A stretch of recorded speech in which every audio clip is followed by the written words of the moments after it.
Maagang nagising para maaga rin makapag-asikaso dahil meron nga kami lalakarin nito. Tapos nag-ayos na nga rin ng konti dito sa kusina. Pero syempre bago nga yun, hi, hello, welcome to my vlog. Super early ko ang gumising at nag-asikaso nito dahil meron nga kaming pupuntahan ng ati Atina. Nung Friday morning kasi nakalimut pala siya ng pusa at tanghali niya na nga nasabi sa akin. At dahil tanghali na nga, sabi ko nga sa kanya sa Monday ko na lang siya patuturukan. Pero syempre hinugasan ko ang mabuti yung sugat niya. 2 beses na nga rin ako nakagat ng pusa kaya nga sinabihan ko sila na kapag ka nakalmot or nakagat nga sila, magsabi sila kaagad. Pero siguro dahil sa natakot din siya, hindi nga siya nakapagsabi kaagad. Dahil nga nung last na nakagat ako ng pusa, siya nga yung kasama ko magpa-inject noon. Pero sabi ko nga sa kanya, wag na wag siyang magpapadala sa takot dahil mas nakakatakot kapag bigla na lang siyang kumahol dyan.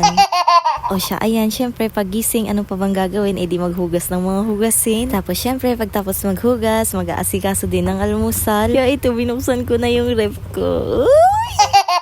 Hotdog at itlog nga nilulutuin ko para very breakfast ang atake. Syempre ate, ito na din yung pinakamadaling lutuin. Kailangan kasi makakain nga rin kami ng ati Atina bago umalis dahil paniguradong aabutin kami ng hapon. At pipila lang talaga kami sa City Health. Hindi ko na nga rin kasi talaga kinausap yung may alaga dun sa pusa dahil alam ko naman na mayroon naman libreng paturok sa Antipolo. Tiyagaan nga lang talagang pumila. Ako kasi yung tipo ng tao na ayaw nga nakikiusap kaya nga hanggat kaya kong gawan ng paraan, gagawan ko talaga ng paraan. Paranoid nanay din kasi ako kaya nga kaysa makipagdiskusyonan pa sa kanila, mas uunahin ko na nga paturukan yung anak ko. Actually, meron nga rin silang exam yan, pero alam nga naman unahin pa namin yung exam na yan kaysa magpaturo. Hala, ayan, nakita nyo na tuloy itong setup ng walk-in closet namin. Huy, ang OA.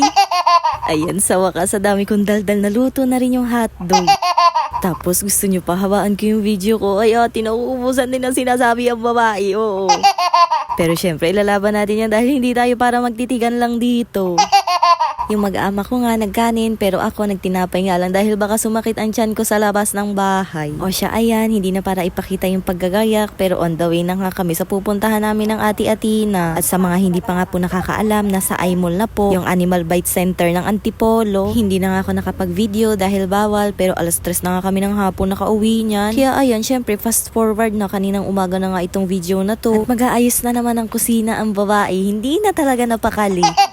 Marami kasi ako nababasang comment na bawal daw talaga patungan yung ref kahit nga pagkain yan. Kaya ito aayusin ko na ati. At ini-stress nyo talaga ang babae. Ang sarap niyong pagsasakalin sa ngala-ngala. Uy, hindi. Nai-stress pero sinusunod naman. Dahil syempre hindi naman ako para magpasaway sa inyo at nakikinig din talaga ako sa mga sinasabi nyo. Hala, kung nagsasalita lang itong condiments organizer ko, nagreklamo na talaga to. Ang dami niya nang napagpwestuhan pero babalik din pala siya dito.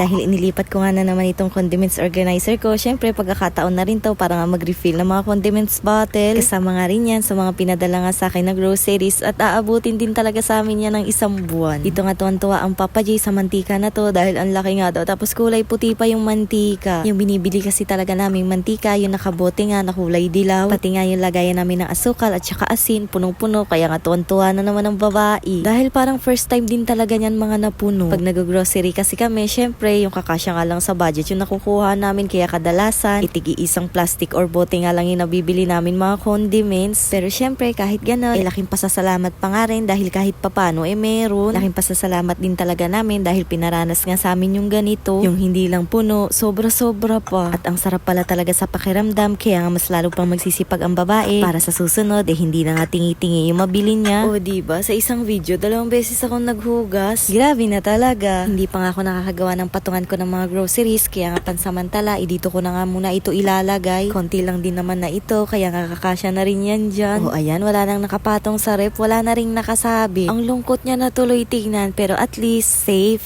Oops, teka lang. Kapag may nakita kayong ad sa dulo ng video na to, baka naman pwede mag-yun ng skip. Wala akong 30 seconds yan, mga mi. Salamat!